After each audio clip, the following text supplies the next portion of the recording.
eu coloquei para vocês várias narrativas a respeito de Donald Trump.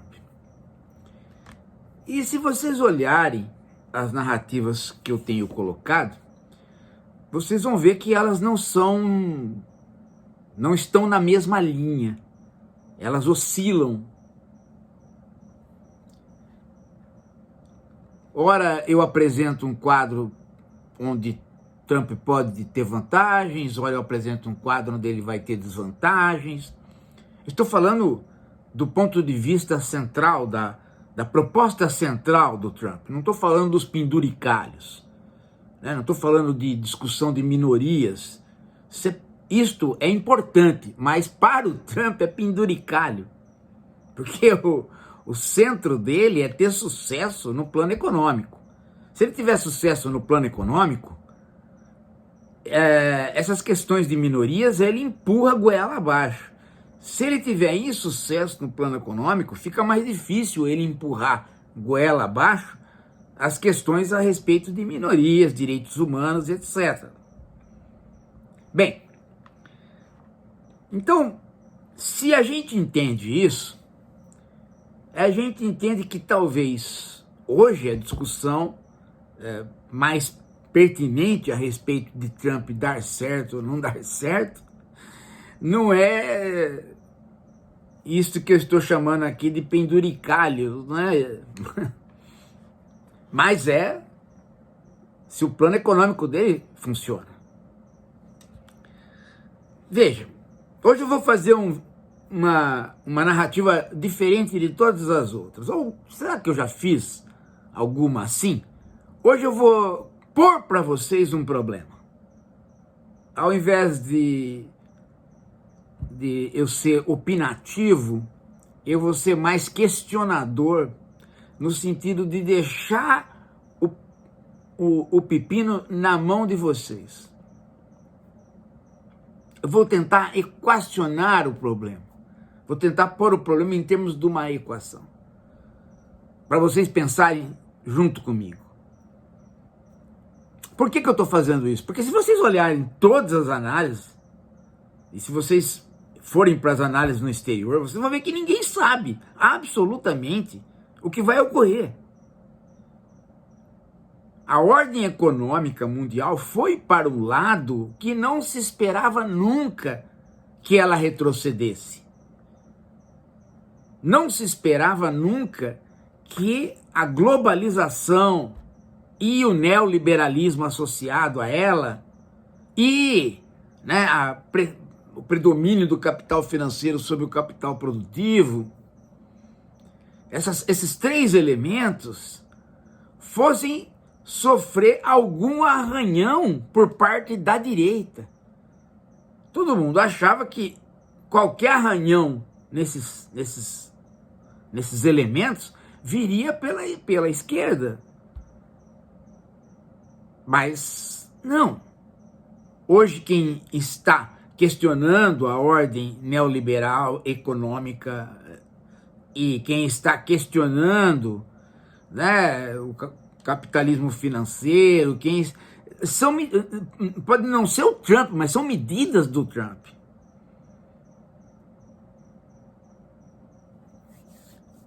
Pois bem,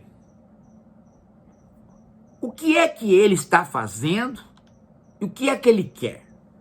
Ele está tarifando produtos vindos de outros países. O que ele quer? Ele quer que o capital americano, que sustenta a indústria dos outros países, volte para os Estados Unidos e reindustrialize o país. Esta é uma promessa de campanha em relação a uma parcela da classe média que cresceu a partir da industrialização americana.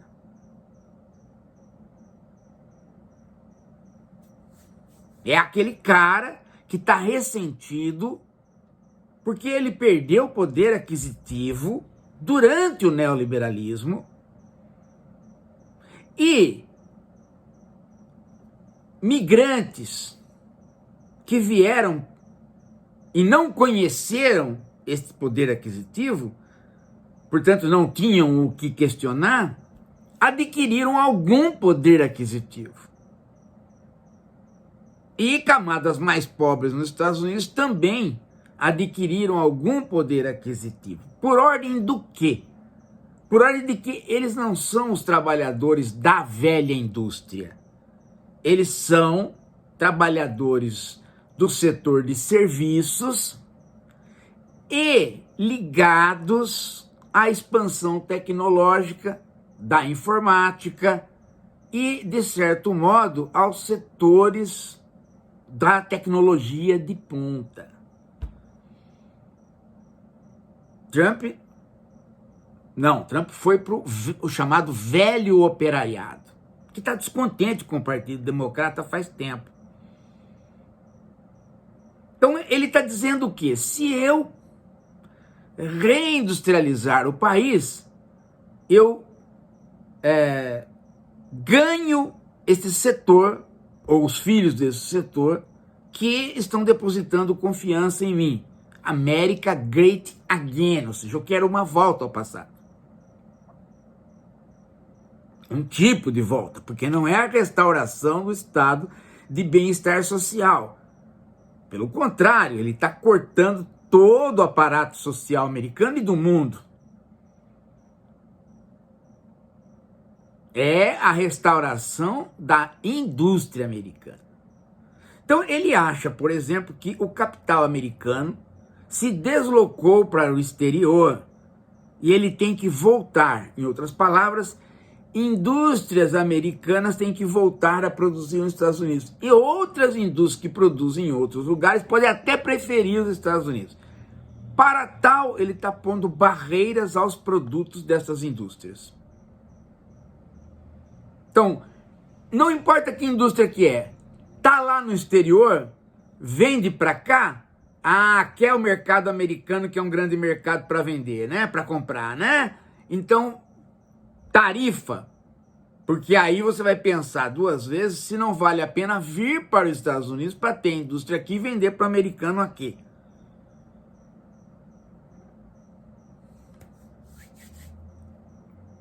Esta é a ideia básica. Vai dar certo? Esta é a pergunta de $1 milhão, né? Ninguém sabe a resposta. Onde é que está o problema para não dar certo? O problema está em responder a pergunta por que é que o capital saiu. E o capital saiu por dois buracos. O fato de o capital sair do campo produtivo e ir para o campo financeiro, e para a compra de papéis, títulos, ou seja, a ideia de ganhar através de juros de todo tipo. Então, o capital saiu por aí. O outro lado, né, que também não é diferente deste, porque a indústria também pertence a esse campo dos papéis. O outro lado é que a indústria saiu para procurar o quê? Mão de obra mais barata do que a que estava nos Estados Unidos. Mão de obra de países onde o trabalhador ganha menos, tem menos sindicato, menos proteção e menos aspiração de vida. E saiu também porque os insumos que se precisa estão nesses países. E saiu também porque pode-se pegar o centro, né, a contabilidade da empresa e colocá-la em lugares que pagam pouco impostos ou zero. Paraísos fiscais que existem. Então, é preciso muita vantagem para voltar. É preciso muita vantagem para voltar. A não ser que o imposto que se cobra nos Estados Unidos seja muito baixo e a tarifa para a mercadoria entrar muito alta. E aí há de se pensar, né? Eu posso desprezar o mercado americano? Eu não posso. Então vou voltar. Bom, vamos supor que eu decida isso, que eu sou, né? Eu sou o CO de uma grande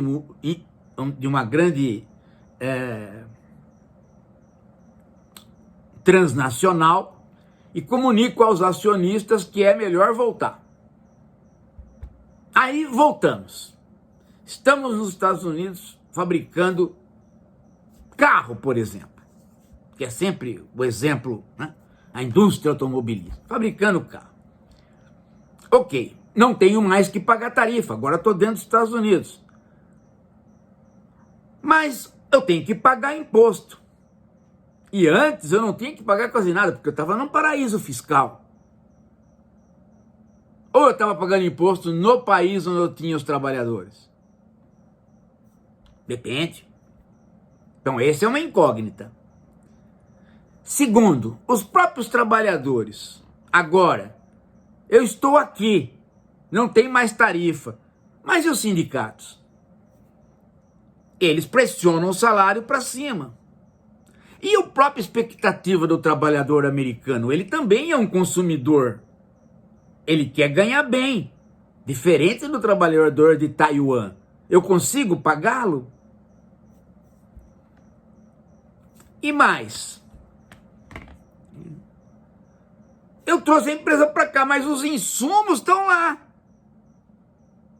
Por exemplo, eu preciso de aço. O aço não veio.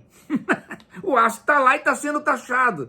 Então, eu estando aqui, precisando de aço, o carro não está taxado, mas o aço está. Como é que eu faço para trazê-lo para...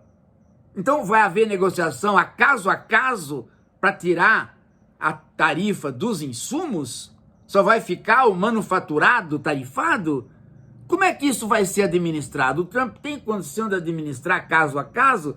Não se sabe se ele tem organização para isso. Então reparem as dificuldades que ele tem. E uma outra dificuldade, qual?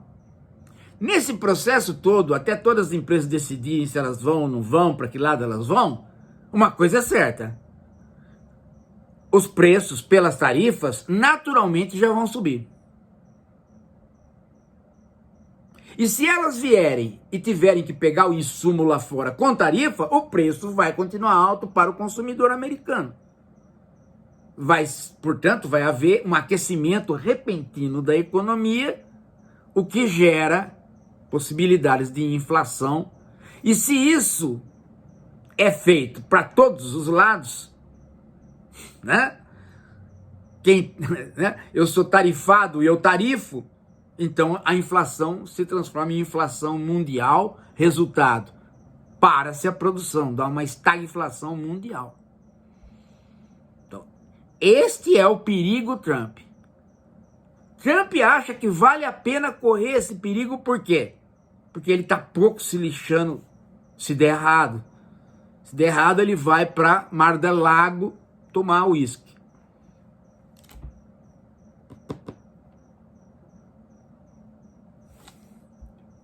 Enfim, estamos diante desse cenário. Eu espero não ter complicado demais, eu espero ter feito um cenário simplificado para você poder pensar junto sobre as possibilidades e poder ler os jornais com maior clareza do que você vem lendo, porque está muito pró e contra nos jornais, e eu acho que está na hora de, pôr não prós e contras, mas por a própria dúvida que eu acredito que esteja na cabeça do próprio Trump. Eu acho que ele está chutando alto. Ele também não sabe o que vai acontecer. Mas eu coloquei todas as dificuldades do plano dele aqui para vocês pensarem. Se ele tiver sorte, gente, ele vai criar uma outra ordem com menos características neoliberais e globalizantes do que existia. E isso tem que ser em muito pouco tempo, porque ele não tem um segundo mandato como outros presidentes normalmente têm. Ele não pode mais ser eleito, porque ele já foi eleito. Ele está no segundo mandato.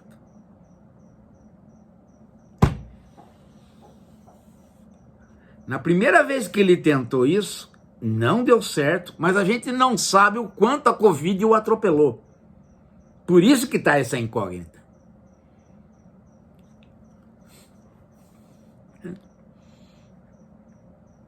Espero ter deixado o assunto um pouco mais claro para você.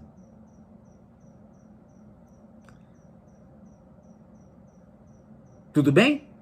Então daqui a pouco a gente volta.